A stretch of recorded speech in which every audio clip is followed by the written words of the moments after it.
Oh, I have to be careful what I'm saying then. Yes, they all hear what you're saying now. Oh, I have to be careful. No pressure.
Good morning, everybody. We're going to start. Thank you very much for joining us for this webinar today on managing supply chain risks effectively in times of crisis, and there are plenty of crises to manage at the moment. We're delighted to organize this webinar today, which is sponsored by Hogan Lovells, an international law firm. There are new members of the chamber. They've joined the chamber just last year, patron members, and I'm sure Aline Doussin, who's one of our speakers today, will tell you a bit more about them. So a big thank you, of course, to our three speakers. Aline will be joined today by Fatras, who's one of the economic counsellor at the French embassy here in London, and also by Benham Heidari, who's the head of supply chain at Sanofi here in the UK. As always, we'll take questions at the end, so please use the Q&A box at the bottom of your screen to ask any question. And without further ado, I'll let our speakers start. So I'll hand over to Christian, who's going to start today. Thank you. Hello, good morning. So my name is Christian Fatras, economic counsellor at the French embassy. My presentation is not going to be the typical French presentation, very structured and everything. I just want to throw in a few ideas and hope with the other presentation it makes a kind of clear landscape. So there's just a few ideas I'd like to throw in, which might give you some idea of the way we see it. The first idea I'd like to throw in is when you talk about value chain, especially during the COVID time, we've been talking a lot about China. So I'd like to make a few things clear about China, a few numbers. I guess you all have the graph on your screen, so you can see a bit. What I find interesting in this graph, it goes against a number of ideas which are supposed to be accepted by everybody. The first one, except China, the peak of Chinese as an exporter in its GDP was over 10 years ago. So just before the crisis, export represented 35% of Chinese GDP. After the crisis, it went down very, very sharp, and now it's back to under 20%, which means in the long run, the share of exportation within the Chinese GDP have been more or less stable around between 17 and 20%. So, and the second idea, which is interesting, I think, that the export of China within the world export actually has been increasing until 2015, and now there's a stagnation around, let's say, 13%. So what it shows that China has been reorganizing its economy around its internal market, basically, and it's still a very big world exporter, but its internal market has become very important. And it went up the ladder in terms of quality of products. And we're going, China is not anymore a cheap labor producer. but now it's getting up to a more sophisticated product. That's very important. And what's interesting as well, that China has got a strategy. You probably heard of Made in China 2025. It's a long-term strategy with clear objectives. There was self-sufficiency. For example, in high-tech, they want to have a 70% ratio of self-sufficiency, of number of engineers, increase of terms of patents.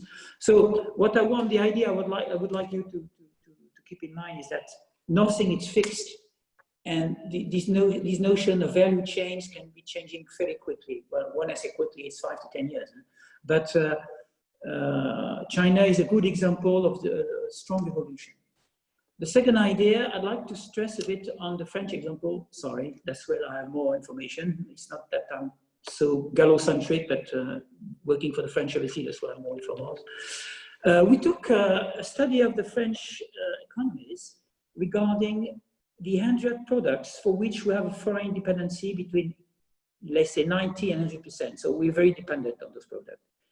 And we found out that 82% of those products are coming from the EU, mainly from Germany, Belgium, and Italy, and only 6% from China. So what's interesting to see is that if you look at finished product, we import goods from the rest of the world, let's say Asia, but when we speak in terms of intermediary product, which are the ones who are interested in the value chain, because they're the ones who will be transformed and sold, it's mainly our imports are mainly from European countries. What did COVID change in this? I mean, COVID didn't change the world in 2 months. Maybe we realized that something existed, but it's a long-term trends. You've all read about this dependency ratio for pharmaceutical products. For example, we have a 72% dependency, and it was completely blocked during the COVID crisis. So you just realize how some product can be strategic. So, and is it a change of paradigm? Well, I'm not that sure about this. What is clear to me, see, it pushed us to define what is a local product. And for us, local is Europe. I mean, it's obvious that we can't think in terms of value chain only in France. I mean, that's obvious. And that's what our president said. When he's talking about repatriating some product or some value chain, he's thinking about France as well, but he's thinking about Europe. So if I may say, Europe is the only way to take back control of our supply chain from my perspective, from our perspective. And with COVID, we had a much bigger stress on where are the weak points of our value chain. And that's what I was saying. And that's what I'm waiting for the presentation of Benham, because being from Sanofi, he knows better than I do. We had some interesting point about pharmacy and the way we rely on a country like China, but also India for this. The way we say it, how to go, I'm just throwing ideas and you can agree or disagree. But I think there are three main questions around supply chain. The first one is regionalization. So we have to work on a regional level, and when I say regional, it's Europe. We have to work on diversification, which means you have to change, you have to think about who provides you the services and how can you change, or have different instead of one, have 2 or 3. And the third question which is coming on is automation. I mean, some countries have realized that automation is a nice way to be less dependent, of course. And what's happening in countries like, when we think in terms of Europe, a tendency to reduce it to France and Germany, which is a complete nonsense. Europe is we a bunch of countries working together. And what's happening in the Czech Republic, for example, in Slovakia, in Slovenia, in those countries, very interesting in terms of automation. So we should look a bit what's going on other countries. I will also talk about Brexit. Well, what I can say is it's interesting to see if you look at the Franco-British bilateral trade, it's mainly intra-branch. intra-sectorial, and even intra-firms, which means we exchange car components against car components, aeronautics against aeronautics. It's a very integrated trade. And the second thing which is striking, it's importance of just in time. And if you talk to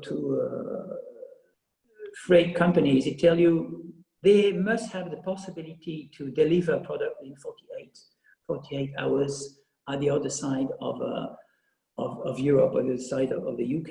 So this flexibility and the tunnel is an integrated part of this value chain, is a key component of this just-in-time. So it's very important for the company to have possibility to deliver very quickly everywhere within the UK. So the just-in-time and integration is very important.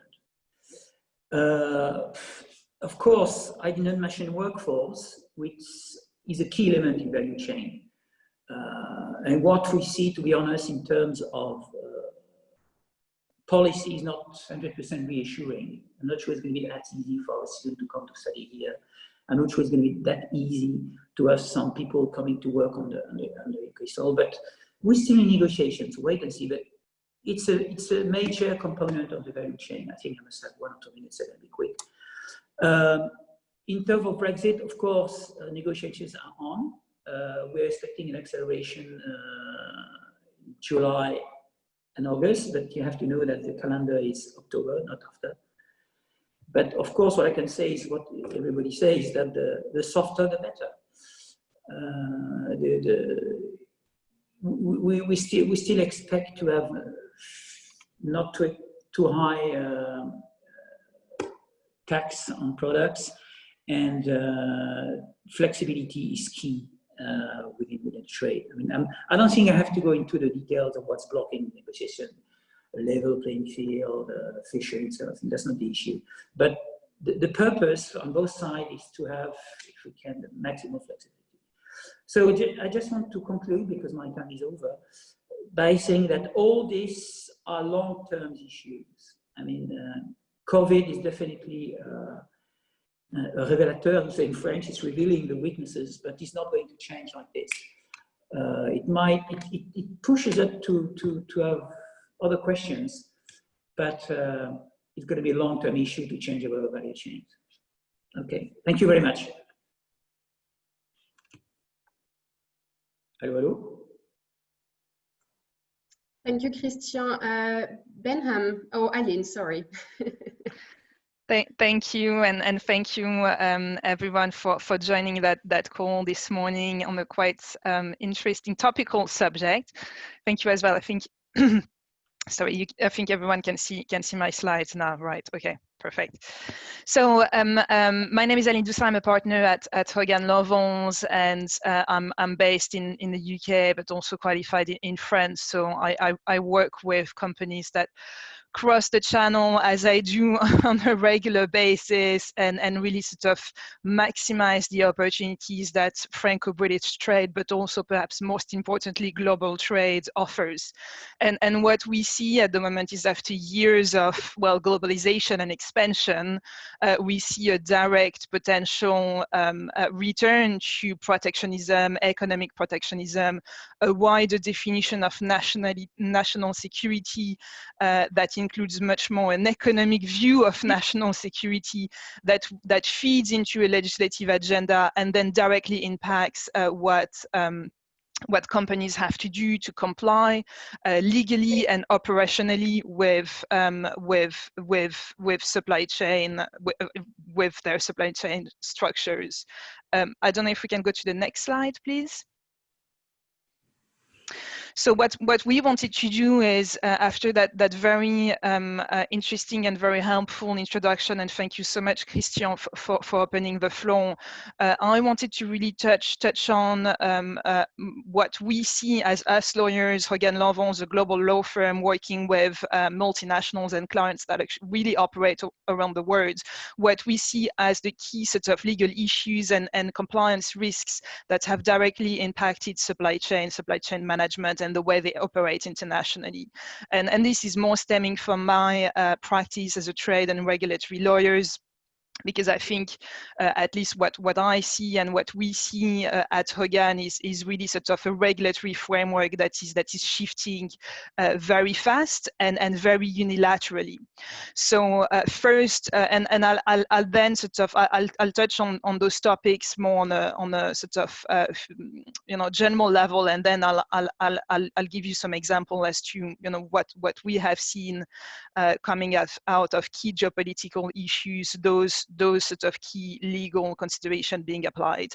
So sanctions, export controls, I'm sure for all of you on the phone who are exporting product, importing product, but also dealing with clients, customers, third parties all around the world, you now have had to comply with a wide range of sanctions laws and compliance issues that oblige you ask you to make sure that you know who are you dealing with, but you are potentially also being asked to know who your supplier, your customers are then dealing with themselves. And that direct and indirect element of these sanctions and export control legal issues are really where we see our clients sometimes are struggling with, in terms of making sure that they can, through their trading patterns and having a compliance structure that is really well integrated, mitigate any potential risk of having, for instance, one of your products being exported to Turkey, but then ultimately re-exported to Iran. And what does that mean if you have US investors, if you are a bank that have operation in the US, if you have US employees in your company, and I'll touch on that. Export controls with what we are seeing coming out of China. I mean, Christian, you talked about the China sort of policy, and remember that China is also looking at adopting its own export control laws that will impact supply chain and export of product from China to rest of the world. So how you as a company will have to comply with the European, the US export control regime, but also potentially what China will do by itself in terms of controlling or sort of licensing specific type of products exported from China to Europe and rest of the world. Tariffs and customs compliance, we've been sitting at the middle of sort of wide-ranged trade wars for the past few years, stem from US, China, but also US, EU, and other countries in the world. That has directly impacted any multinationals that export goods and import goods around the world. From a pure legal perspective, we've seen clients sort of being faced with questions that when a tariff increases, who is legally responsible to pay for the additional costs, looking at your contracts, your Incoterms, if your goods are being stopped at borders because you don't have the necessary customs paperwork or the regulatory licenses, who is responsible to pay for that specific sort of delay. And I'll touch on that in the context of COVID, because we've seen a lot of those issues arising. Anti-bribery and corruption risks. Of course, for companies that are Franco-British, you will have had to look at your supply chain and third-party vendor process and supplier processes from both a UKBA, so a Bribery Act, but also a Loi Sapin 2 perspective. And the French and the British government have really sort of shown a very interesting path in terms of expansion of their own laws in this specific area of compliance.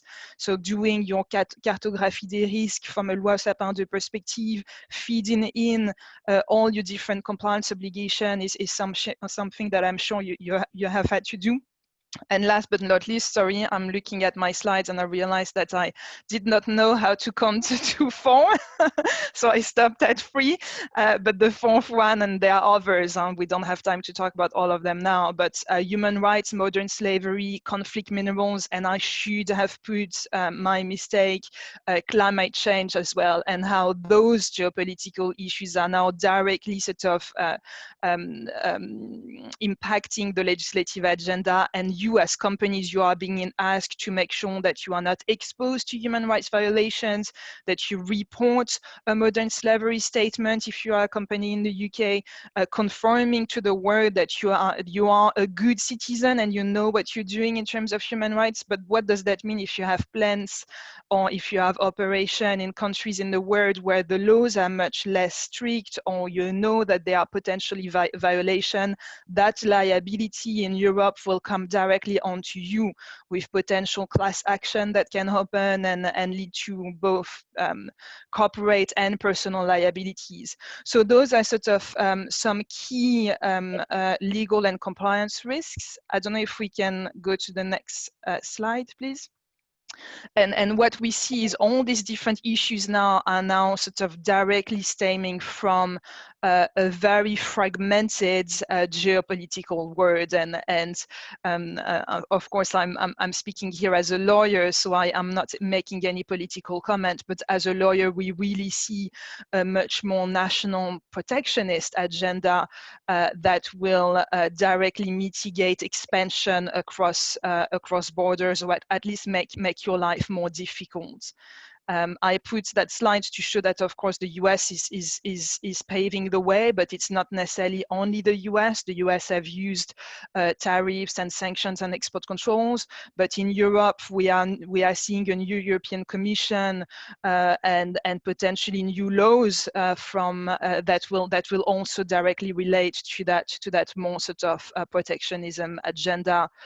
With foreign direct investment screening laws, retaliation power that will new powers that will be given to the European Union to respond to unilateral action that countries might want to adopt that will impact Europe. So next slide, please. In terms of crisis, what did we see? This is stemming from my experience as a trade lawyer working with clients around the world over the past few years. The first one is, I think, what Christian was talking about, and what we've been sort of even struggling, ourselves, because it's so difficult to navigate those changes with clients when we know that those issues are so conflictual, and sometimes you are stuck in the middle of sort of the US doing something and then the Europeans doing something else. But trade wars really have been on top of your agenda and have impacted supply chains all over the world, especially, of course, since the new administration in the US came in. China, of course, has been the primary target, with high range of goods and products subject to such higher tariffs from an import perspective. So Chinese imports into the US, but this has not only been US-China exclusive wars, because other products have been targeted by the US administration, aluminium from Turkey, steel from Canada, and we are still in the middle of a potential very difficult EU-US fight stemming from Airbus, Boeing disputes, and what the two countries, I mean, the EU is not a country, but the two global trading powers will want to do in terms of potential retaliation on specific products from the EU into the US. Last but not least, I'm sure you have been impacted by the policies and the US export controls and sanctions laws that the US administration adopted on Huawei, and that has not necessarily been specific to the telecom and tech sectors. But if you have, for instance, had contract with Huawei, what did the US export control listing meant for you? And of course, I think the key topic for a number of clients at the moment is what will come out of the US administration response to a potential European and national digital services tax, and the tariffs that might be adopted by the US against a number of countries, including France, but also the UK and the EU as a whole, because those countries have either announced, adopted. I mean, France had the legislative framework in place in December to adopt the digital service tax, and you will know that the US administration had a list of sorts of retaliation tariffs against French products, but now we are looking at an expansion of those measures to all countries in Europe that are contemplating those tax measures. COVID-19, a lot of customs and tariff, but more customs sort of disruption that have impacted, I'm sure, life science and pharma, but medical devices companies really significantly. We saw intra-EU restrictions on PPE exports. What did that mean when you actually had an intra-EU integrated supply chain and you could not even export from France to another country in Europe? Those first few weeks were very difficult to challenge, to navigate from a supply chain perspective. VAT, customs duties issues. Some countries before the European Commission adopted a decision, I think in May, I think it was in May.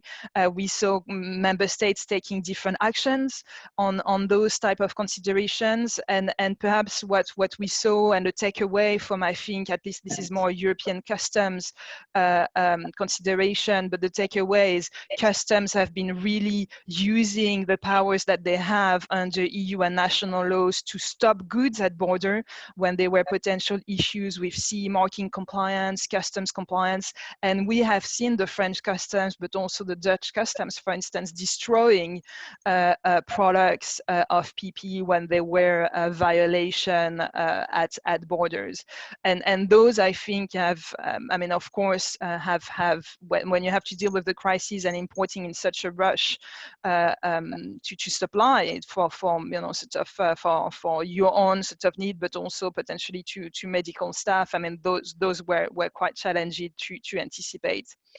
Brexit, very quickly. I mean, Christian as mentioned, as Christian mentioned, this is still something that clients are trying to navigate through. The difficulty from a supply chain perspective is how can you even anticipate measures when we don't know what an FTA will look like, and we don't know what to prepare for, right? So that's the key issue. And you know that even from a UK government perspective, we are still seeing divergence in terms of what will be the UK customs framework from January 2021, whether we will have some waiver on import and export declaration or not. And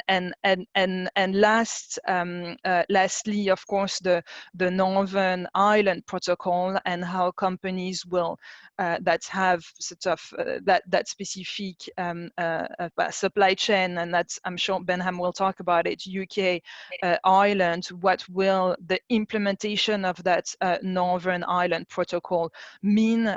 We are talking about a new potential Northern Ireland sort of marking for specific type of products that will make a lot of requirements, an additional burden of compliance requirement for a number of companies. Finally, and I will stop there and perhaps leave the floor to Benham, but sanctions are really still something that, so sanctions law, for those of you on the call who are not necessarily familiar, those are the laws that the European, the US, but also countries in the world and the UN actually adopt for geopolitical reasons to put either entities or person on the asset freezing lists or also potentially embargo specific type of countries for geopolitical reasons. And of course, what that means from a supply chain perspective, if you are subject to those laws, you need to make sure that you are not dealing with someone or an entity that is on the list, but you are also not potentially exposed to embargoed countries and destinations.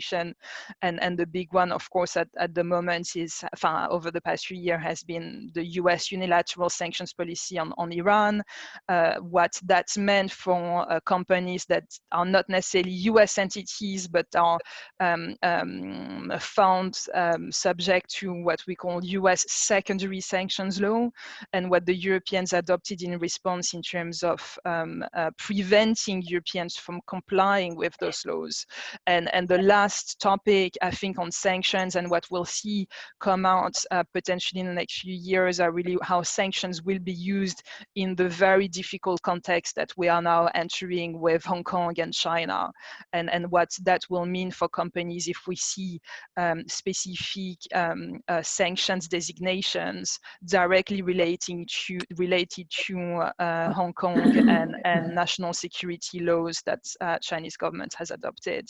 So I will stop there. Lots to talk about, and we can do the Q&A. But over to you, Benham, for your presentation. Thank you very much. Thank you very much, Aline. So if I may be able to share my screen. Today, first of all, good morning, everyone. My name is Benham Heidari. I'm heading supply chain for Sanofi for UK and Ireland. And today I would like to talk about supply chain challenges with a little bit of flavor around crisis and recent crisis we had during the COVID-19. For those who are involved in business or in supply chain, dealing with challenges is a day-to-day thing. However, some of these challenges are such big that becomes a landmark in everyone's career, being able to manage it. And key examples for us in UK is just the recent pandemic, which we are still in it, and we are getting out of it. And also just as Aline and Christine alluded into it, is that Brexit and potential no deal scenario and what is happening and how we can be ready for it. Or even things such as sudden changes in tariffs and geopolitical changes which have direct impact on the business and specifically in supply chain. There are also other elements such as like internal or external pressure on the level of inventory you can keep in the country. And an example is related to Brexit, for instance. Pressure is coming from government to build up on a stock, but they have like a direct financial impacts on cash flow capability of companies. Probably for bigger multinational companies, they can absorb, but smaller companies, they really need to think about cash flow and how to manage it. And also dealing with sudden change in demand and massive fluctuation in demand, such as what happened during pandemic, is really key, which in next few slides, I will try to share something around these elements with you. So one of the key elements in supply chain is the international movement or logistics. What we observed soon after COVID-19 was a massive reduction in air freight and sea freight and also road freight capacity reduction. And this was over like 2-3 weeks. Initially, what happened, everyone was thinking about Hubei province and Wuhan city, which was very isolated. But within 2-3 weeks, beginning of Jan and beginning of February, it was completely different scenario. So we saw up to 50% reduction in the capacity, and that was due to a number of reasons, people not being available and cancellation of many flights.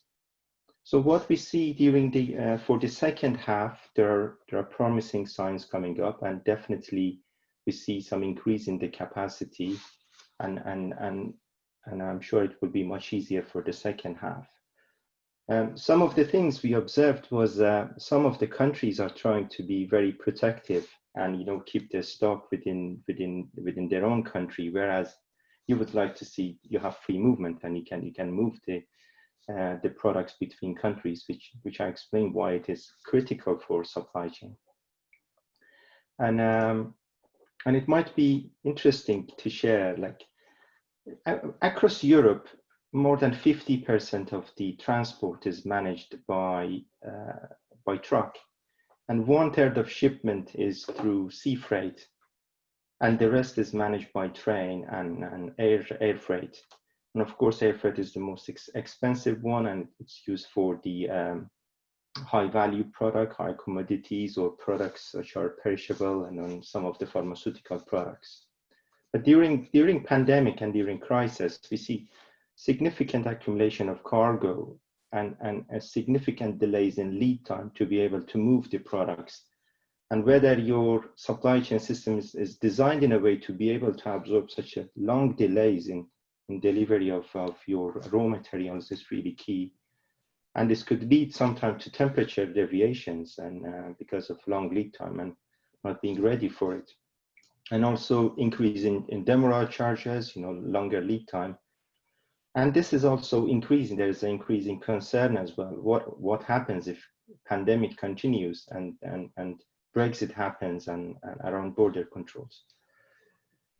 So to talk about specifically about pharmaceutical world, there are different phases in development of pharmaceutical products and vaccines, and I've selected different examples from public domain in developing a vaccine. Varicella vaccine took about 28 years to develop a vaccine for, and over the years became easier, to human papillomavirus. It took 15 years to develop a vaccine for. And now the target for COVID-19 is to develop a vaccine within 18 months, which is a huge stretch and a huge commitment for international community. But we see a massive investment, billions of euros and dollars committed to be able to accelerate this. And specific to this process, starting from academic research and different trial phases in the pharmaceutical world, phase 1, 2, 3, specifically the manufacturing readiness and also distribution and logistics side is very important. And when it comes to the crisis, all organizations need to design their system to be able to respond to these changes. And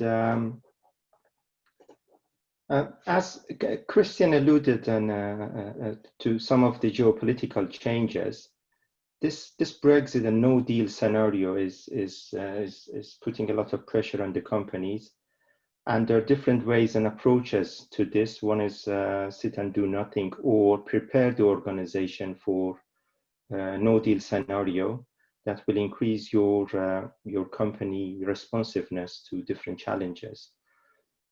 And also what we saw during the pandemic, we can give you some examples, like we had to activate some of our diplomatic channels to be able to move some of the raw materials from one country in Europe to France, because they were trying to be very protective and ensure there is enough product for their own nation. So it makes within pharmaceutical world, which is highly depending on different materials coming from different countries, and also some part of processes done in one country sent to another facility in another country when it comes to biological products specifically, and finished product is developed somewhere else. So there are really different challenges in pharmaceutical world. And also the whole logistics and distribution challenge, as I just mentioned, the small challenge of a few raw materials coming from Wuhan and Hubei province turned to be much bigger problem. Christian just gave a few statistics. The cumulative of China and India are providing significant majority of raw material, close to 50% of the API worldwide, and there's a debate in volume and value and so on, but they're providing significant amount of raw materials coming from China and India. And how as an organization we are ready through multi-sourcing to be able to respond to these changes is really key. And of course this comes with some costs and some pressure to the organization. So it has its own advantages to have multi-sourcing within supply chain, but sometimes you lose your leverage in negotiating and dealing for better prices. And also sometimes this multi-sourcing simply adds more complexity, especially in pharma and biomedical world, in terms of regulatory requirement and resources you need to manage. And as Christian was mentioning, multi-sourcing, over past 20 years, the whole trend of the industry has been moving less sensitive or less know-how related products to cheaper countries such as India and China. And now we are observing what could be the impact in crisis time and how close we can have this sourcing of materials. Is it country, is it neighboring country, or could it be at least within the continent, that when it comes to the international transportation, makes it easier. So there are different thoughts and different school of thoughts how you can manage it.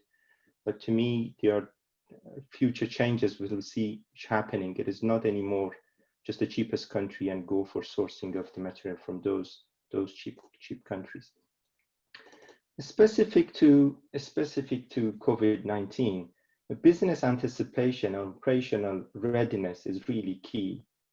And to be open and candid, and I think it's obvious for everyone, there was limited knowledge about this COVID-19, although there was previous experience, but specific to COVID-19, there are limited experience in terms of what is this disease, how it reacts, what products are needed, what type of medicines are needed.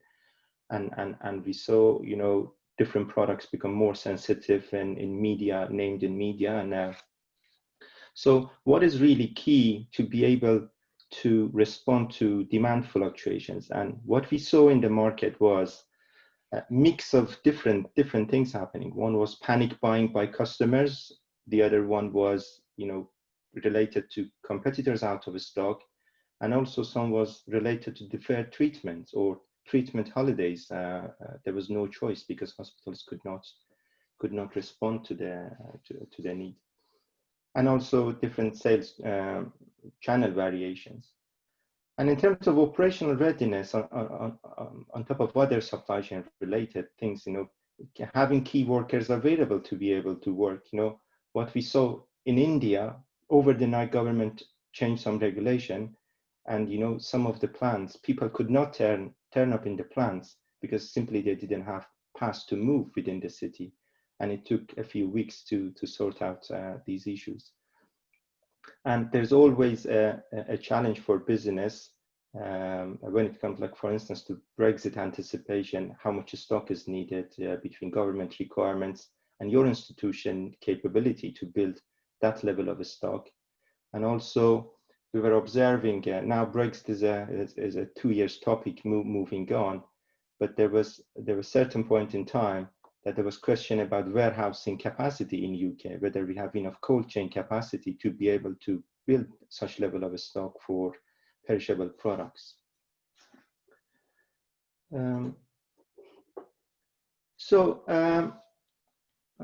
Christian just mentioned, but to me, we will see a paradigm shift going forward within supply chain. I'm sure we will see some structural changes in supply chain design going forward, and how we can design a very resilient supply chain that can better, you know, react in crisis time and can better provide services to patients. To me, you know, designing an agile supply chain and embedding sustainability within the supply chain system is really key. And for this, we need to capitalize for long term. And what do I mean by that? You know, it comes to your multi-sourcing, multi-processing strategies that you need to adapt. And this multi-sourcing, you know, has definitely cost implication, but it has its own advantages as well in a way how we are able to respond to the market. Digital is playing a key role on this, and by digital, I'm talking about like the digital platforms. I'm talking about digital factories now. The digital factories are not things of future. The digital plants are existing today. And when it comes to pharmaceutical and biomedical, you know, as soon as the product is finished, you can release it. Whereas in the past, you needed 2, 3, 4 weeks, you know, to compile all documents and process those documents. So there's huge investment here, and that's where the future is lying, and organizations really need to make themselves ready for it. And when it comes to Brexit things, you know, also level of inventory, how you're adapting your level of inventory, and how you're making it really agile to be able to respond to the needs when it comes to COVID-19 situation, like, and how quickly you can respond by multi-sourcing. You don't need to wait until the ports are open in India or China, and you can quickly source from closer countries in Europe. And again, you know, the whole end-to-end integration within your supply chain design is a key success factor in any supply chain, as it provides a means that, you know, as soon as demand is changed, your plants are getting signals, whereas you don't need to compile at a country level and then at a region level and then at a global level, and we can see much quicker response to the need. So I finish my presentation here, and thank you very much for your attention. Thank you, Benham. We now have just under 15 minutes to do a few questions from the audience. So if you'd like to send a question, please do so via the Q&A box. A question to start with from Maria. So does the shrinking of the supply chain footprint accelerate some of the companies' desire to seek different cost resilience trade-offs and to look at perhaps localized production and sourcing? Sorry, probably the line was breaking up for me. Can you repeat the question again? Oh, sorry. Question for me, So, or, yeah? Maria, who's watching, asked if the shrinking of the supply chain footprint is encouraging companies to look at perhaps localized production and sourcing. Well, I'll share my ideas, and probably, Christian, if you want to add anything into that. You know, it really depends on company strategies and, you know, how much risk you can absorb. But certainly from what we have seen in serious crisis time, the closer the source of material to you is easier to manage that risk. But then the question for the companies is a trade-off between the cost and also managing the risk. You know, how expensive could it be if you source it from the same continent or moving to another continent to source it? So there are really key questions that, you know, the company needs to address to come up with the solution. I don't know if, Christian, if you want to add anything on that, but. You're on mute, Christian.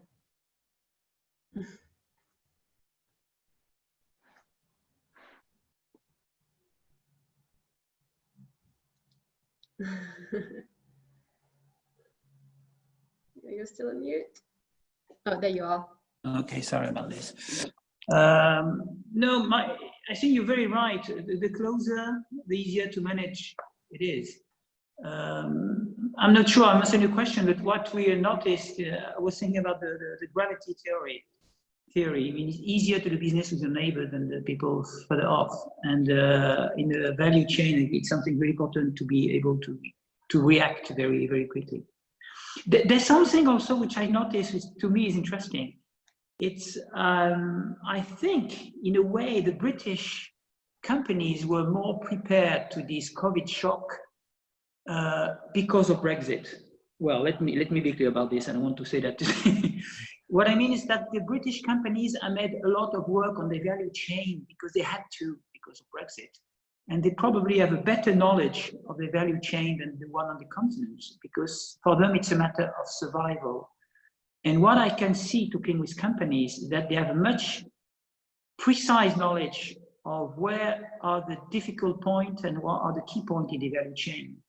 And they did it before COVID. And in a way, it helped them, maybe I'm not too optimistic, to better react to the COVID crisis. That's one of the positive sides of Brexit, if I may. I'm trying to be positive. Huh? No, I agree with you, Christian. Definitely that pressure from government and different companies' policy to build up on a stock level and a stockpile for Brexit definitely put us in a better situation in terms of responding to the needs. I'm sure it was not because of Brexit stockpile, we would have had more difficult time. So definitely it had a positive impact. Thank you. Moving to a next question.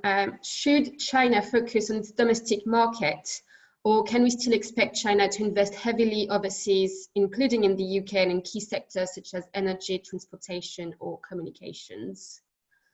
So are we expecting China to focus on its domestic market or to continue investing overseas? I don't think one goes against the other. I'm putting aside all the political dimension of Chinese investment, which is a touchy subject.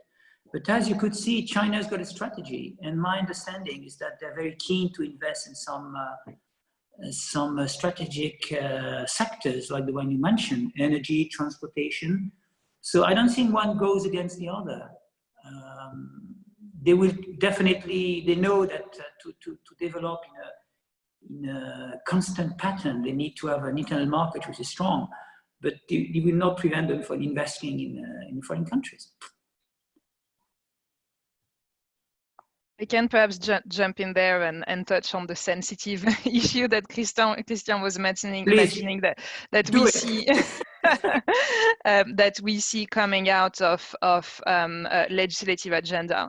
So the issue at the moment for a number of investors, including China, is sort of what we call the foreign direct investment screening regime that a number of countries and the Europeans have adopted that might restrict, potentially block non-EU investments into the EU. I'm summarizing very broadly. The law is not Chinese focused. It does not explicitly say that Chinese investments will be a target of potential review and potential blocking by a number of governments, but we see a number of non-EU investors and Chinese investors being much more cautious when they enter into transactions and deals, because in those sectors, energy, transportation, pharma, life sciences, the Europeans and the member states are now viewing those sectors are subject to those foreign direct investment screening laws because they are essential, right? So governments want to know what sort of investment is coming into the sectors and have the potential ability to review those deals. That from a legal perspective, we clearly see the impact. Obviously, I'm not an economic, so I'm not an economist, so I can't sort of speculate on the actual economic impact of that. But we clearly see a trend in the market for those type of potential intervention that will impact Chinese investments into the Europe, just the same way as the US are doing with CFIs, for instance. Thank you, Aline. So building on this question, can we afford to build and maintain these sectors without the investment from the Chinese?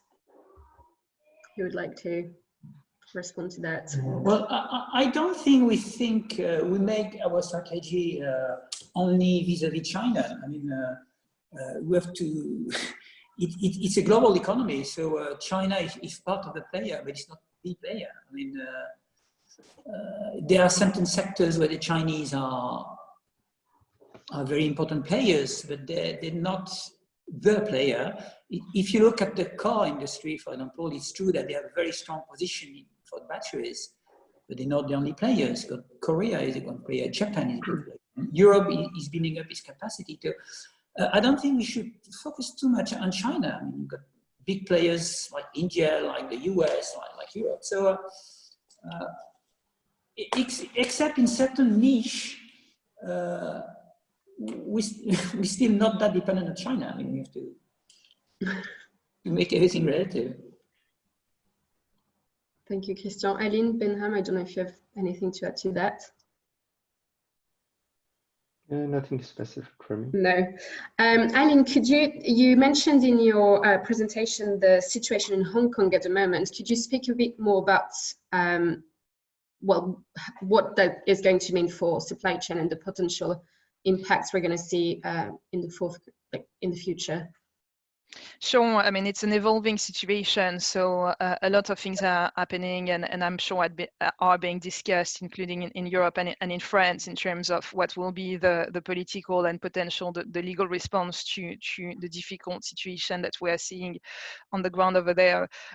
We already see some changes. You might have seen that the US removed some specific export license exceptions that were applicable to Hong Kong. That has an impact. If you you export or if you have your products containing US technology exported to Hong Kong, now you have to comply with an additional step of getting licenses from US government before exporting those type of products. And that is something that did not exist before. So clearly there is already a response that is being sort of designed. The US have started that. In the UK, you might have seen that yesterday, in the context of Brexit, the UK government has now its own sort of independent sanctions policy, and just 2 days ago designated a number of individuals under that specific regime. Those were not related to Hong Kong and China, more specific to Russia and Saudi Arabia, actually, but there are now potential discussions on whether that legal regime can also be used to respond to what's happening in Hong Kong. So we might see some specific products, some restrictions on exports to Hong Kong, or some listing being made because of the situation over there. So it's a bit like what happened. I mean, the sanctions and export controls are now sort of the legal tools that a number of countries are using to respond to those geopolitical challenges, and those of course impact directly sort of supply chain, as we have seen, for instance, in the Huawei example. I don't know, Christian, if you want to say anything on that, but at least from a legal perspective, clearly clients are already starting to ask for advice in terms of complying with this new type of export restrictions. Yeah, I don't want to add anything on this. Thank you. So with Brexit obviously coming very soon, we have a member who's saying that they have a single logistics platform which is serving both continental Europe and the UK. How can they prepare for the impact of Brexit? Yeah, if I may take this question, and then what I can suggest is we need to have contingency plans, because still we are waiting for a lot of clarification coming from the government side, and obviously the EU negotiation and UK negotiation is going much slower than expected. Some clarification came that there will be full border control, but we believe there will be some sort of continued negotiation, at least for some of the sensitive products, where physically there wouldn't be any way to respond to those needs. So depending on what sector is it, I would recommend to think about other ports of entry which you can have less congestion. Calais, Dover, if you pass through these channels, the physical infrastructure is just limited. So there are a lot of discussion around adding technology to make it easier to process, pre-declaration and so on, to make it to facilitate. But again, my recommendation will be to investigate and find different port of entries, minimize your risk, and also think about different modes of shipment. For instance, if COVID continues and we have certain vaccine products, and if we want to import it, normal truck shipment, where it's not going to respond, and we need to have contingency plans. Can we use the air freight? And if you go to more detail, you may realize there is not enough big planes in Europe as a cargo planes, which facilitating, cold chain shipments. And, you may end up sending products from Germany or France to Doha in Qatar, and sending from Qatar to London. So you may end up finding different routes. Again, depending how sensitive is your product, and I would recommend there must be contingency plans in place, and finding different routes to better respond to the Brexit changes and potential uncertainties, which still is there. But if I may add on this, I think Calais Dover, my understanding, it's got a specific mission in a way that it's almost like a bridge. And there's no other port would offer the possibility to have this reactivity. I mean, the other alternative are 4-6 hours crossing. Well, Calais, it's half an hour. I mean, it's very quick. The Ro-Ro, for example, it can only be Calais because it's so quick, it's so efficient. Yeah. and it's going to be difficult to find other ways, to be honest. If you look at Hook of Holland, it's another logic. You put your trailer on the boat, then you're ready to wait for a few hours, even a few days on the other side. So it's not this reactivity that Calais offers. So it's two different things, I think. Yeah, but it's still, if I may add to that, it's still, there are different ways. You know, we're talking about contingency plans, and if I may say, like a worst case scenario, if you're going to spend 2 weeks in Calais Dover, but there's another way you can spend 2-3 days and manage, Sure. you may opt for it. And also the other thing I may add to it is what's sort of a milk run has been a traditional thing. You send the products to UK and from UK to Ireland. This will stop, and this will have some impact on other countries. So things like this, I would recommend companies need to have their own specific contingency plan for it. Mm-hmm. Thank you. And I think on this, it's just 11 now, so we will stop. So it's time for me to thank you all for joining us this morning, to thank Aline, Benham, and Christian, our speakers, for their time, and Hogan Lovells, of course, for sponsoring this webinar. We'll be sharing the recording of the webinar and the speakers' presentations if you want to have a look again soon. Yeah, thank you very much, everybody. Have a great day, and we'll see you soon. Thank you. Thank you. Bye.